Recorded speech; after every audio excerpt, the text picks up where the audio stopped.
কি রে ভাই, চ বসিরদার ধাবাতে চা খেয়ে আসি। কি বসিরদার ধাবায় যাবি? চ আইটিসি রয়্যাল বেঙ্গল আছে, এসব ছোটখাটো জায়গায় সারা গাড়ি। ভাই গাড়িতে আমি না ক্যাবটা বুক করবো। আবার ফের গাড়িওয়ালা বাদ বল দিয়া।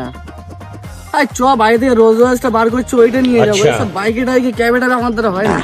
হ্যালো, আরে ভাই কি 7-8 কোটি টাকার জন্য আমাকে ফোন করে যাচ্ছিস? আচ্ছা ব্যস্ত তো সামনে নে না ভাই। হ্যাঁ হ্যাঁ হ্যাঁ, ফোন করবি না। হ্যাঁ বলছিলাম তোকে ঘুরতে গেলে কেমন হয়? কোথায় যাবি? চ তাহলে প্যারিস থেকে ঘুরে। তাও কত খরচা হবে? ওই কত 7-8 মতো হয়ে যাবে। কত 7-8 হাজার? 7-8 হাজার?